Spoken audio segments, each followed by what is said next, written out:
একদিকে জাপানের অর্থনীতিকে বাঁচাতে আমেরিকার $53 বিলিয়ন মাস্টার স্ট্রোক, আর অন্যদিকে ভারতীয় শেয়ার বাজারে ডিভিস ল্যাব এবং গ্রিনমার্ক ফার্মার ফাটাফাটি রেজাল্ট। কিন্তু বাজারের বড় কোম্পানি যেমন আইটিসি, মারুতি এমন বেহাল দশা কেন? আজকের ভিডিওতে রয়েছে স্টক মার্কেট এবং গ্লোবাল অর্থনীতির এমন সব খবর যা একজন ইনভেস্টর হিসেবে আপনার জানাটা অত্যন্ত জরুরি। আপনাদের সকলকে স্বাগত জানিয়ে শুরু করছি আজকের পর্ব। জুলাই মাসের বাম্পার জিএসটি কালেকশন থেকে শুরু করে অটো সেক্টরের রেকর্ড সেলস এবং বিভিন্ন কোম্পানির ফার্স্ট কোয়ার্টারে চমকে দেওয়া রেজাল্ট নিয়ে আজ আমরা বিস্তারিত আলোচনা করব। ভিডিওটি খুব ইন্টারেস্টিং হতে চলেছে, তাই শেষ পর্যন্ত দেখতে থাকুন। চলুন দেরি না করে সোজা স্ক্রিনে যাওয়া যাক। শুরুতেই নজর দেব গ্লোবাল মার্কেটের সবচেয়ে বড় খবরের দিকে। ডলারের দাপটে গত বৃহস্পতিবার ও শুক্রবার জাপানি ইয়েন 40 বছরের সর্বনিম্ন স্তরে প্রায় 164-র কাছাকাছি নেমে যায়। কিন্তু বন্ধুকে বিপদে দেখে চুপ থাকেনি আমেরিকা। জাপানকে বাঁচাতে তারা প্রায় $53 বিলিয়ন বা 8.5 ট্রিলিয়ন ইয়ান খরচ করে। আমেরিকা নিউ ইয়র্কের ফেড ইউরো বিক্রি করে ইয়েন কেনে এবং জাপানের সেন্ট্রাল ব্যাংক ওপেন মার্কেট থেকে ইয়েন কিনে বাজারকে রক্ষা করে। এর ফলে ইয়েন আবারও 157-158 স্তরে ফিরে এসেছে। ডোনাল্ড ট্রাম্প নিজে এই পদক্ষেপকে দুই দেশের বন্ধুত্বের প্রমাণ বলে অভিহিত করেছেন। এবার আসি দেশীয় শেয়ার বাজারে চমকে দেওয়া খবরে। ফার্মা সেক্টর এবার রীতিমতো বাজিমাত করেছে। এবার আমরা দেখব গ্লেনমার্ক ফার্মাসিউটিক্যাল লিমিটেডকে। এদের ইন্ডিয়া থেকে প্রফিট গত কোয়ার্টারের তুলনায় এই কোয়ার্টারে 15.5% বৃদ্ধি পেয়েছে। নর্থ আমেরিকা থেকে প্রফিট গত কোয়ার্টারের তুলনায় এই কোয়ার্টারে 41.1% বৃদ্ধি পেয়েছে।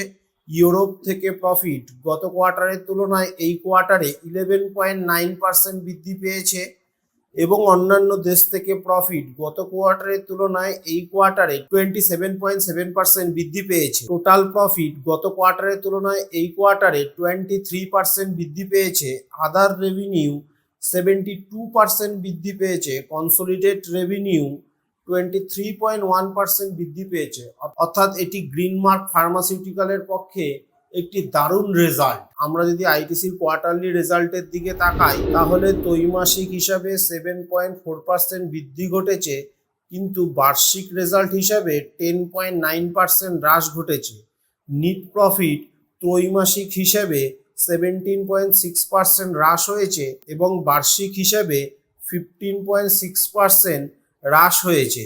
মোট আয় 26.9% বৃদ্ধি পেয়েছে। ইপিএস আগে 4 টাকা 30 পয়সা থাকলেও বর্তমানে 3 টাকা 51 পয়সায় এসে দাঁড়িয়েছে। তাই আইটিসির জন্য এই কোয়ার্টারের রেজাল্টটি খুব একটা ফলপ্রসূ হয়নি। আমরা যদি মারুতির রেজাল্টের দিকে তাকাই তাহলে আমরা দেখতে পাবো রেজাল্টটি মিশ্র হয়েছে।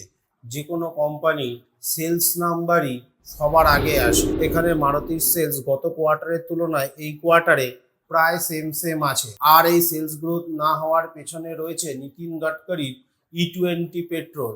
তিনি আবার ঘোষণা করেছেন E85 পেট্রোল বাজারে আনার, অর্থাৎ ক্রেতাদের মধ্যে একটি দুশ্চিন্তা E85 পেট্রোল বাজারে লঞ্চ হলে E20 গাড়িগুলো ক্ষতির সম্মুখীন হতে পারে। তাই অটো সেক্টরে একটি অনিশ্চয়তার মধ্য দিয়ে চলছে। আর এইদিকে প্রফিটেও টান পড়েছে, অর্থাৎ মারুতির জন্য এই কোয়ার্টারটি মোটেই সুবিধাজনক নয়। সবশেষে আসি ভারতের অর্থনীতির দুটি দারুণ পজিটিভ ডেটায়।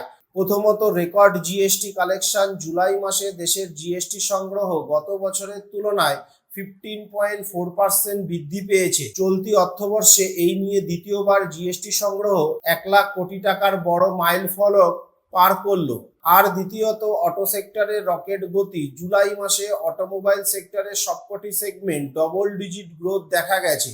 প্যাসেঞ্জার ভেহিকেলে 20 থেকে 59% এবং কমার্শিয়াল ভেহিকেলে টাটা মোটরসের নেতৃত্বে 12% থেকে 37% এর বৃদ্ধি দেখা গেছে। মারুতির সার্বিক বিক্রি 34% বেড়েছে, আর এন্ট্রি লেভেল গাড়ির বিক্রি তো টানা দ্বিতীয় মাসে 90% বৃদ্ধি পেয়েছে। এছাড়া হিরো মোটোকর্প, মাহিন্দ্রা এবং হুন্ডাইয়ের বিক্রিও ছিল দুর্দান্ত।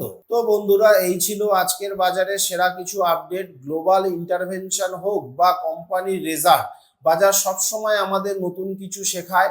আজকের ভিডিওর মাধ্যমে আইটিসি, মারুতি নাকি ডিভিস ল্যাব কোন কোম্পানির শেয়ার আপনার পোর্টফোলিওতে আছে কমেন্ট করে অবশ্যই জানাবেন। ভিডিওটি ইনফরমেটিভ মনে হলে লাইক করুন, ট্রেডার বন্ধুদের সঙ্গে শেয়ার করুন এবং মার্কেটের আপডেট রোজ পেতে আমাদের চ্যানেলটি সাবস্ক্রাইব করে বেল আইকনটি প্রেস করতে ভুলবেন না। দেখা হচ্ছে পরের ভিডিওতে। Happy investing.